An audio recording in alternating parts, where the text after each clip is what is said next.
小伙穿越回现代后，本以为躲过了韩国第一高手金元信，没想到却躲不过他的后代金良辰。这天，金良辰又来挑战了。古代有个金元信，现代有你个金良辰，你们姓金的棒子跟我有仇啊，追着我打。这时，绝世高手酱爆闪亮登场，但结局总是惊人的相似。超时空追杀令，从古代到现代还让不让人活？不干，走了。面对金良辰的苦苦相求，刘日天忽然想起他的祖宗金元信。经过一番了解，得知金良辰比武是点到为止，并不像他的祖宗一样，非要决出生死才肯罢休。于是两人在巷口展开了对决。别看刘日天武功不行，这装逼唬人的功夫绝对一流。只见他脱下外套，随手一扔，竟稳稳地挂在墙上，这可把金馆长唬得一愣一愣的。真正的打斗开始时，结果可想而知，刘日天一拳就被打飞数米远。Stop！ 你等会儿，都快磨破皮了，不给你打了。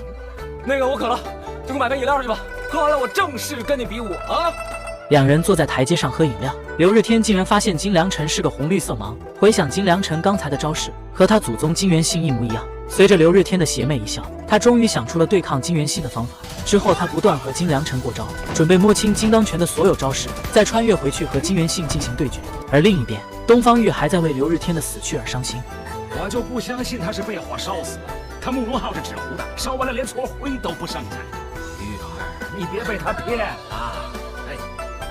别叫我玉儿啊！叫我不败。眼看比武之期将到，东方连城决定代替刘日天出战。然而刚出门时，突然一记绝尘拐迎面而来，来人正是唐门三弟子徐梦瑶。然而刚出现就被府兵团团围住。原来邱楚芳早就知道唐门会来行刺，所以事先埋伏好了府兵。东方连城不忍徐梦瑶被擒，于是命令手下驻守，自己独自引徐梦瑶进了小树林。交手过程中，东方连城处处相让，只想卸下对方的武器，然后心平气和地谈一谈。不料却被徐梦瑶反手用绝尘管刺中。原来徐梦瑶是当年东方连城中迷药时杀的37人中的一对夫妻的女儿。而另一边，金元信也杀到了东方府，还扬言刘日天再不出现就杀光所有人。如何用现代知识打败韩国武林高手？刘日天和韩国第一高手金元信的对决终于来了。打拳棍，专打棒球。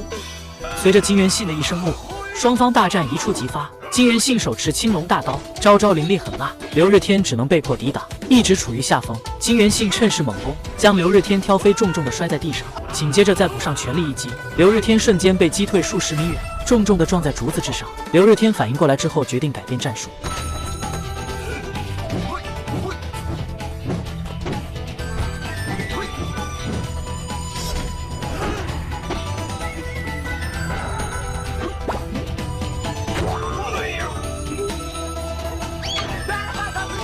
虽然侥幸扳回一城，但金元信的内力实在太强，又直接一脚将他踢飞。刘日天慌忙之中逃到了竹林里，而金元信在后面紧追不舍。面对金元信不断挥舞的大刀，刘日天突然一个躲闪后便消失不见。原来他深知金元信是红绿色盲，于是不断的扔出绿布迷惑。在这竹林之中，金元信根本找不到刘日天，而面对刘日天的贴魔神掌，金元信更是眼花缭乱，大刀也掉到了地上。就在这时，一根削尖的竹子已经架在咽喉。刘日天最终获得了胜利，输了的金元信当即准备了结自己。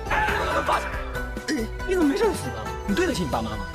你输了不代表你儿子也赶快回去娶妻生子奶孩子，让你的后代再来中原挑战武林，替你雪耻。这话你听还是不听？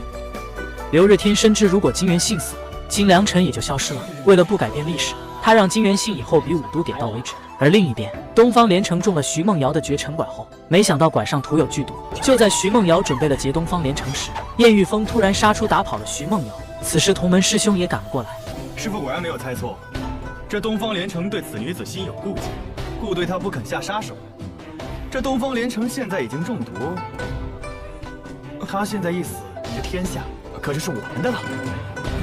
就在师兄准备动手时，燕玉峰一剑刺死了师兄。看着面前中毒的东方连城，燕玉峰毫不犹豫地将毒吸了出来。此刻他完全忘记了自己是来刺杀东方连城的，也许这就是爱情的力量。中毒过深的燕玉峰被东方连城带回家救治。此时管家邱楚芳却心生一计，少主，燕玉峰如果中了唐门的毒身亡的话，正好可以挑起唐门和风云门两派之间的争斗。看着眼前这个不顾性命救自己的女人，东方连城毫不犹豫地拒绝了。小伙竟然在古代玩起了斗地主，还欺负琴棋书画不会玩，将他们脸上全都贴满了纸条。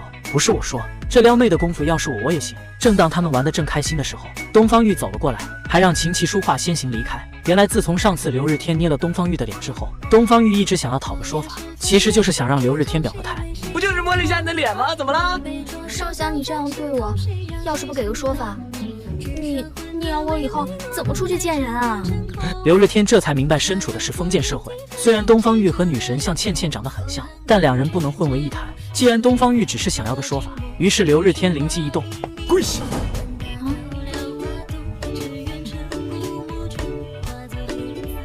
这是我们大天朝国的一种仪式。我现在捏住你的右脸，你自己捏住你的左脸，然后用力的摇3下，1、2、3，好了，李成，我就收下这个徒弟啦。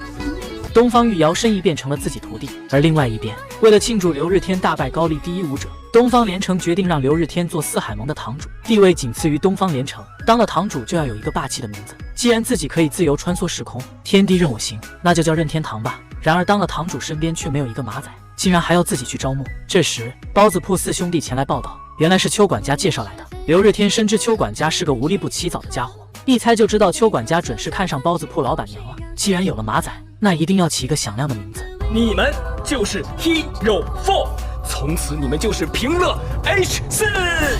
有了霸气的名字，装备自然也不能差。这造型活脱脱的买家秀漫威啊！地表男团正式成立，从此任天堂在刘日天的带领下，成为了东方府最靓的仔。然而任天堂刚开始就要面临倒闭，这些垃圾装备打造的费用竟然要360两黄金，足足人民币600多万，这不是抢钱吗？然而自己每月的工资才15两黄金，足足要7、8年才能还清。师傅莫慌，区区几百两黄金。小琴，去跟帐篷说一声。是。停！虽然软饭很好吃，但谁还不要个面子？且看刘日天如何几天时间还清债款吧。小伙竟然在古代吃起了棒棒糖，看得大小姐直流口水。他将棒棒糖送给大小姐，瞬间就引起了琴棋书画的疯抢。突然他将棒棒糖扔了出去，看到大小姐失落的样子，他又拿出一根超大号棒棒糖。嘴巴没有这么大，这个怎么吃啊？我相信你的潜力。而另一边，邱管家也终于鼓起勇气将老板娘约了出来。不过看着邱管家这动作，我真怕他把老板娘一屁股顶到河里。此时邱管家拿出一朵玫瑰花，开始了自己的成名制作表演。Only you can make this world, only you。看到如此场景，女生们都投来羡慕的目光，觉得真的好浪漫呀。而老板娘的儿子看到这一幕，这个老东西啊！大哥，不要冲动，我们还是要用文明的方式把他剁了喂狗吧。二哥，你好残忍，好变态，宝宝好喜欢哦。就在邱管家马上就大功告成时，被平乐 F4架到树林里就是一顿打。然而就看到他们鼻青脸肿的回来。为了安抚兄弟们受伤的心灵，刘日天带着众人在演武场跳起了最时髦的舞蹈，第8套广播体操，无数人青春的回忆。然而在这开心的时刻，东方玉却不慎扭伤了脚。刘日天二话没说，抱起东方玉就冲进了房里。还没等东方玉反应过来，鞋子就被刘日天脱了下来，来了一套全方位按摩服务。他竟然摸了小姐的脚！哎呀，摸了就摸了嘛，没看出来小姐对他有意思呀？这样摸了不是更好呀？幽默风趣，与众不同。我绞尽脑汁也没想出什么办法让小姐搞定这个刘日天，结果倒好，他现在到自投罗网了。我看是你想搞定他吧？就是，你别忘了，小姐若是嫁了他，咱们4个要一起跟着暖床的。暖床怎么了？求之不得了。看着刘日天这娴熟的按摩手法，不知道他在足浴店是多少号技师呢？为了分散东方玉注意力，缓解疼痛，他让东方玉先玩会手机。而东方连城看到这一幕，气冲冲地走了进来，还没等发火，就被这神奇的手机深深吸引。他们是怎么进去的？这个呀，叫做电影。哎呀，反正跟你说了，你也不懂。你看这里面还藏了个小人，这么个小东西，他们要不要吃，要不要拉呀？啊！